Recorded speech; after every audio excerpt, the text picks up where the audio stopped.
आफ्ताब, मैं चाहूंगी कि आप एक बार कांग्रेस नेता से ये सवाल जरूर करें कि जिस तरीके से दूसरे राज्यों में चुनाव हो रहे हैं और राहुल गांधी वहां पहुंच रहे हैं प्रचार करने के लिए, न केवल राहुल गांधी बल्कि सोनिया गांधी और कांग्रेस के तमाम दिग्गज नेता भी पहुंच रहे हैं, लेकिन बंगाल जो एक महत्वपूर्ण राज्य है और यहाँ पर चुनाव हो रहे हैं, लेकिन अब तक राहुल गांधी और ना ही प्रियंका गांधी अब तक पहुंची हुई है प्रचार करने। तो क्या कांग्रेस पार्टी के जो दिग्गज नेता है वो टीएमसी के खिलाफ साफ तौर पर उतर करके प्रचार इसलिए नहीं करना चाहते हैं क्योंकि वो ममता बनर्जी से सीधे तौर पर किसी तरह का कोई मतभेद नहीं चाहते हैं और कांग्रेस पार्टी बस ऐसे ही चुनाव लड़ रही है, दिग्गजों का साथ नहीं मिल रहा है पश्चिम बंगाल में? नहीं, बिल्कुल आपने सही कहा कि जिस तरीके से अन्य राज्यों में राहुल गांधी, सोनिया गांधी, प्रियंका गांधी जैसे जो बड़े नेता हैं, दिग्गज है कांग्रेस पार्टी के, वो प्रचार प्रसार कर रहे हैं, उस तरीके से अगर देखें तो पश्चिम बंगाल में नहीं हो रहा। राजा चौधरी बनर्जी जी जो हमारे साथ जुड़े हुए हैं, आप बताइए सर कि लगातार हम कह रहे हैं कि दूसरे राज्यों में आपके पार्टी के बड़े नेता प्रचार कर रहे हैं, लेकिन पश्चिम बंगाल में आखिर क्यों नहीं करना चाहते? क्योंकि बगावत नहीं चाहते ममता जी से? आप क्या लगता है? नहीं, ये एकदम गलत आरोप है आपका। हमने पिछले दिन भी आपसे बोला था। आफ्ताब, उनको बोलिए ये हमारा आरोप नहीं है, ये हमारा सवाल है और दर्शक भी ये जानना चाहते हैं। अधीर रंजन चौधरी बड़ा शख्स है, ये आरोप नहीं है, ये हमारा सवाल है। हाँ। हम सवाल करेंगे आपसे कि अन्य राज्यों में जिस तरीके से आप प्रचार प्रसार कर रहे हैं, पश्चिम बंगाल में आखिर क्या मतलब सीधे तौर पे बगावत नहीं चाहते हैं क्या ममता जी से? नहीं, ये नहीं। ममता जी के खिलाफ हम मोर्चा खुला है जी। ममता जी के खिलाफ हम वोट मांग रहे हैं, लेकिन दिल्ली का जो लीडरशिप है उसको लगा कि आसाम और केरला जहां पर कांग्रेस का मुख्यमंत्री बनना है, पुडुचेरी में, हाँ, तो उधर हमको ज्यादा जाना चाहिए। वो तो जनता तय करेगी, अभी तो मुख्यमंत्री बनना नहीं बनना सरकार नहीं बनेगी नहीं बनेगी। नहीं, ये बात नहीं, जनता तैयार करेगी वो तो ठीक है, लेकिन उधर का जो गठबंधन है वो गठबंधन ने स्वीकार कर लिया है कि मुख्यमंत्री कांग्रेस का ही बनेगा। विपक्ष का गठबंधन के जनता तो ठीक करेगी, जिताएगा तभी तो मुख्यमंत्री बनेगा। तो कांग्रेस का उस राज्य में कांग्रेस का स्टेक ज्यादा है और पश्चिम बंगाल में हमारा बहुत जो स्टेक है वो उत्तरी जो जिलाएं है उधर है, और उधर जब वोट होगा आप देखिएगा कि दिल्ली से जो आदरणीय राहुल गांधी, आदरणीय प्रियंका गांधी जी सभी आएंगे और प्रचार भी करेंगे। चलिए इंतजार करना पड़ेगा, देखना पड़ेगा। हम बात कर लेते हैं डॉक्टर आसिफ अख्तर साहब हमारे साथ जुड़े हुए टीएमसी से, उनसे जवाब चाहेंगे कि आपका क्या लगता है कि आपकी पार्टी का अंदर से सांठगांठ है क्या कांग्रेस पार्टी से? क्योंकि खुलकर जो है कि कांग्रेस पार्टी आपके खिलाफ में, टीएमसी के खिलाफ में प्रचार नहीं कर रही है। देखिए भाई साहब, जो है अभी हम तो जो है बहुत जो है अफसोस के साथ ये बात कहेंगे कि 34 बरस में 55,000 जो है ये वामपंथियों ने कांग्रेसी को फूट किया था जी। हम लोग भी कांग्रेस के रहने वाले हैं, बाद में हम लोग जो है ममता बनर्जी के साथ जो है 98 पे जो है हम लोग चले आए, तो हम लोगों ने देखा है। मतलब पुराना रिश्ता मैनेज है क्या? पुराना रिश्ता तो खून का रिश्ता खत्म कहाँ होता है। इसलिए तो स्टार प्रचारक जो है वो जानते हैं कि ममता बनर्जी यहाँ मुख्यमंत्री बनेगी और वही लड़ सकती है बीजेपी के साथ में। अब बीजेपी के साथ लड़ रही है और मोदी जी और अमित शाह को जो है आपको जो है यहाँ से किस तरह वे लोग जाएंगे, देखिए इनका चेहरा जो है बदल, आज का जो है आज दिन देखिएगा तो तीसरी चरण में जो है अमित शाह और जो है मोदी जी की चेहरा जो है बदल जाएगा। लेकिन लगातार हम देख पा रहे हैं कि असदुद्दीन ओवैसी और अब्बास सिद्दीकी पर ममता बनर्जी निशाना साध। देखिए ये लोग कॉमनल आदमी है, इस तरह जो है बीजेपी कॉमनल है, उस तरह जो ओवैसी और जो है अब्बास सिद्दीकी हैं, हम लोग इन लोग के अहमियत नहीं देते हैं। इन लोग के आने से क्या लगता है कि बीजेपी को फायदा मिलेगा? इन लोग के आने से तो फायदा है ना नुकसान है। जिस तरह वो कॉमनल बात कर रहे हैं हिंदू के बारे में काट खेल रहे हैं, उस तरह ये लोग मुस्लिम के बारे में काट खेल रहे हैं। ये दोनों में फर्क क्या है? एक ही तो है, एक ही जो है थाली के चट्टे हैं। ये लोग जो है अलग नहीं है। हम लोग जो है सेकुलर मिजाज के, सेकुलर हमारी ममता बनर्जी है, हम लोग सेकुलर को हिंदू मुसलमान सिख ईसाई सभी को लेके चलना चाहते हैं। हम लोग जो है जात की राजनीति नहीं करना चाहते, पोलराइज नहीं करना चाहते और ना करेंगे। हम लोग हारे जीते अलग की बात है, लेकिन हम लोग सेकुलर हैं और ममता बनर्जी तीसरी बार जो है मुख्यमंत्री बन रही है। ममता बनर्जी को ये क्यों कहना पड़ा कि फुरफुरा शरीफ के पीरजादा अब्बास सिद्दीकी धोखेबाज हैं, हम फुरफुरे शरीफ को मानते हैं लेकिन उन्होंने धोखा दिया है, डर है इस बात का आप लोग? डर नहीं है। फुरफुरा शरीफ को जो है बहुत माना गया, वहाँ जो है ताला सिद्दीकी भी हैं और भी लोग हैं, सभी को जो है वहाँ पर रिस्पेक्ट देती थी ममता बनर्जी। हर धर्म के, हर जात के, हर भाषा के वो जो है सम्मान करती है।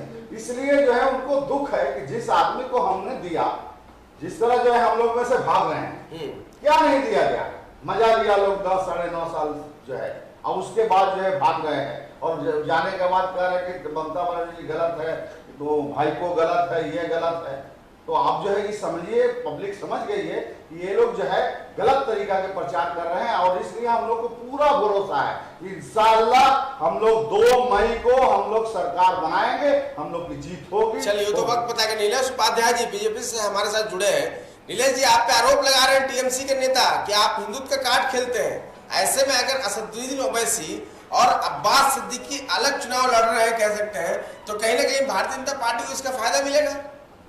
देखिए, जैसे हमारे बड़े भाई साहब बता रहे थे जी कि बीजेपी कम्युनल कार्ड खेल रही है, तो फिर टीएमसी के मंच पे यही धर्मतल्ला का मंच था, वहां पर ममता बनर्जी अपने कान पर, जैसे एक मुस्लिम औरत, एक मुस्लिम महिला अपने कान पर रख के कोई भी काम करती है या फिर बाहर निकलती है, वो ममता बनर्जी जी वैसे बैठकर इंशाअल्लाह अल्लाह अकबर टीएमसी के मंच से कर रही थी। वो क्या था?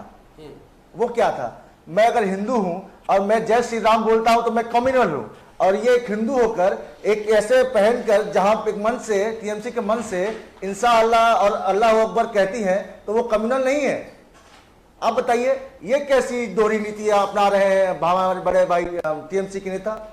मैं आपको जवाब ले लेते हैं इनसे। वासिफ साहब जवाब दे दीजिए। बिल्कुल बिल्कुल बिल्कुल जवाब मैं दूंगा। ममता बनर्जी या जो कोई भी जो है पॉलिटिकल पार्टी किसी के धार्मिक स्थल पर जाता है या उसके प्रोग्राम में जाता है, तो उसी तरह जो है अपना रूप ढंग बनाने की कोशिश करता है। इसके मतलब ये नहीं हो गया कि वो कॉमनल वो जो है मुसलमान हो गए। धर्मतल्ला कोई धार्मिक स्थल नहीं है। धर्मतल्ला जो एक जगह है, धर्मतल्ला जो एक है स्थल है, वो कोई मंदिर या मस्जिद नहीं है जहां पे टीएमसी का एक बड़ा मंच लगता है और वहां पे वो बोलती है अल्लाह अकबर इंशाअल्लाह इंशाअल्लाह। मैं पूछना चाहता हूं, जब ये इमामों को पैसा धक्का देती है तो ये ब्राह्मणों को, मंदिरों के पुजारी को क्यों नहीं देती? ये क्या तुष्टिकरण की राजनीति नहीं हुई? बिल्कुल जो है आपको हिंदू को भी देती है। नहीं देती है, आपको शायद पता नहीं है, नहीं पता है आपको, नहीं पता है भाई साहब आपको, या तो आप पता कर लिए पहले, नहीं पता है भाई साहब।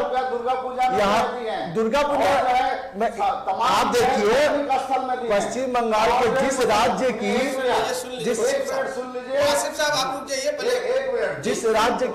जिस राज्य की मदरसा एजुकेशन की बजट जो है वो पश्चिम बंगाल प्राइमरी स्कूल से ज्यादा हो, वो तुष्टिकरण की राजनीति नहीं कर रही है तो क्या कर रही है? मैं आपसे पूछना चाहता हूं। आप ये बताइए, केंद्र सरकार की जो भी स्कीम आई है, ये क्या व्हाट्सएप यूनिवर्सिटी से आपको केंद्र सरकार में जो भी स्कीम आए हैं, आप एक बात बताइए, प्राइमरी स्कूल का बजट जो बोला है कि व्हाट्सएप यूनिवर्सिटी से मालूम हुआ? स्कीम में ये लिखा गया है कि ये हिंदू के लिए है या मुसलमान के लिए है? आप ये बता दीजिए। महिलाओं को उज्ज्वला योजना दिया गया, उसमें कहां लिखा है कि ये मुसलमानों के लिए नहीं है? जवाब ले लीजिए थोड़ा नीलेश जी। राजा जी कुछ बोलना चाहते हैं। वो जो आप एक बात मैं आपको रोकना चाहता हूँ जी, कि वो जो आप बोले कि प्राइमरी स्कूल का, वेस्ट बंगाल का प्राइमरी स्कूल का बजट मद्रासा एजुकेशन का बजट से कम है, ये कहाँ से आपको मालूम हुआ? अगर आप शायद अगर देखेंगे तो मैं आपको, अगर बोलिएगा तो मैं कागज आपको दे दूंगा, आप देख लीजिएगा, मेरे से आप नंबर ले लीजिए, आप मेरा, मैं आपको दे दूंगा, वहां पे कोई परेशानी नहीं है, मैं आपको दे सकता हूँ। व्हाट्सएप यूनिवर्सिटी में घूमता है। कांग्रेस तो एक ऐसी पार्टी है जिसका मतलब ऐसा कोई जगह नहीं, जमीन के नीचे से लेके धरती के ऊपर तक, आसमान तक, आसमान के ऊपर तक आपने घोटाला किया, फिर भी आप बात कर रहे हैं बीजेपी का व्हाट्सएप यूनिवर्सिटी से पास हुआ होता है। आप बनते हैं सेक्युलर और आप गठबंधन करते हैं आईएसएफ से, जो आईएसएफ का पूरा नाम बोल दीजिए, तो आईएसएफ का पूरा नाम बोल दीजिए, व्हाट्सएप मत देखिएगा, जो पूरी तरह से आईएसएफ का पूरा नाम बोल दीजिए कि जनता जानती है कि आईएसएफ क्या है। ना आईएसएफ का पूरा नाम बोलिए ना। सेक्युलर फ्रंट, हाँ इंडियन सेक्युलर फ्रंट। उसका जो सेक्रेटरी देखिए है सर, उसका अब नाम सर क्या है? अब सर अब बता दिया तो सर आप गुस्सा हो रहे हैं सर। नहीं, नहीं, मैं नहीं, आपको ये बताना उसका चाहता हूं, प्रेसिडेंट का मैं नाम आपको बोल ये दीजिए। बताना चाहता हूं कि उसका अब्बास प्रेसिडेंट का सिद्दीकी- नाम बोल दीजिए। अभी अब्बास सिद्दीकी चलिए, जो चलिए, है मुद्दे की बात वो कर ले, ऐसी चलिए। बात नहीं है कि कोई नहीं जानता उनके बारे में, उनके बातों को ना, ना, सबने अब्बास सुना है, सिद्दीकी देखा उसका है उनके प्रेसिडेंट बातों नहीं को। है। देखिए अभी कांग्रेस और टीएमसी का गठबंधन हो गया अभी। नहीं, नहीं, इलेक्शन अब्बास के बाद सिद्दीकी- का क्या? अच्छा। अभी गठबंधन हो गया हमारे चुनाव स्टूडियो में। इसका फायदा तो मिलेगा ना आपको। नीलेश जी क्या दावा करेंगे आप? फायदा नीलेश जी को तो फायदा मिल जाएगा इसका। अब देखिए फायदा और नुकसान की कल्पना हम पूरा- नहीं करते हैं। अगर फायदा नुकसान की कल्पना अगर करते हम कांग्रेस की तरह तो 370 नहीं हटाते। अगर फायदा नुकसान की कल्पना करते तो 35 नहीं हटाते। हम फायदा नुकसान की राजनीति नहीं करते हैं, हम केवल विकास की राजनीति करते हैं। विकास की राजनीति पे अडिग है। पश्चिम बंगाल को सांप्रदायिक जो यहाँ पे ताकत है, जो एक राजनीतिता का माहौल बना हुआ है, उसे हमें हटाना है। उसे समाप्त करके युवाओं को नौकरी, युवाओं को बिजनेस करने में सहायता, हम ये चाहते हैं महिलाओं के सशक्तिकरण, सुरक्षा बिल्कुल सशक्तिकरण हो। बिल्कुल यही आफ्ताब, हमारा- यहाँ जो भी पार्टियां हैं अलग अलग पार्टियों से हैं, बीजेपी है, टीएमसी है, कांग्रेस है। और जो टीएमसी और कांग्रेस है आफ्ताब, इनकी लड़ाई जो भी होती है विचारधारा की लड़ाई होती है, केंद्र की नीतियों के खिलाफ होती है। और जब भी राज्यों में चुनाव होते हैं तो ये जो एक ही विचारधारा वाली जो पार्टियां होती है वो एक दूसरे के खिलाफ भी खड़ी हो जाती है। तो कहीं ना कहीं इसका फायदा बीजेपी को होता हुआ हमेशा दिखता है। अगर हम टीएमसी की बात करें या कांग्रेस की बात करें, लगातार केंद्र की हर एक नीतियों का इन दोनों ही पार्टियों ने विरोध किया है और हमेशा इनका जो मुद्दा हुआ है वो सेम रहा है। लेकिन जब चुनाव लड़ने की बात आती है तो ये दोनों ही पार्टियां एक दूसरे के अगेंस्ट लड़ती हैं। तो कहीं ना कहीं जनता भी अब कंफ्यूज हो रही है आफ्ताब, और इसी का फायदा जो है वो बीजेपी पार्टी को मिलता है।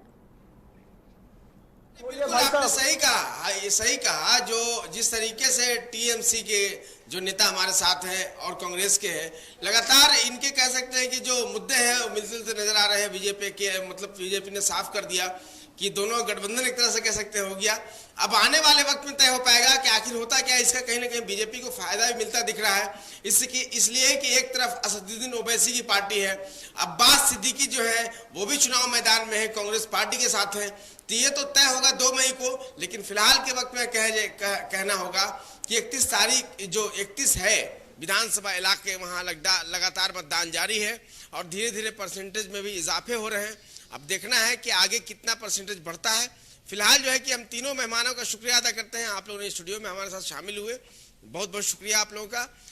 फिर देखना है कि आगे अब क्या होता है। लेकिन फिलहाल के वक्त में मतदान जारी है, सुरक्षा व्यवस्था का मुकम्मल इंतजाम है और सुरक्षा के मुकम्मल इंतजाम है। बहुत बहुत धन्यवाद आफ्ताब तमाम मेहमानों से हमारी ये बात कराने के लिए। तो हम कह सकते हैं कि पश्चिम बंगाल में तीसरे चरण का मतदान जो है वो जारी है और मतदान सुरक्षा व्यवस्था के बीच जारी है। लेकिन इन सब के बीच जिस तरीके से लगातार मतदाताओं में उत्साह देखने को मिल रहा है, ये भी काफी दिलचस्प है। मतदाता बड़ी संख्या में घरों से बाहर निकल रहे हैं और अपने वोट का इस्तेमाल कर रहे हैं। और एक बार फिर से लाइव 7 अपने बंगाल के तमाम दर्शकों से अपील करेगा कि वो घरों से निकले और अपने वोट का इस्तेमाल करें।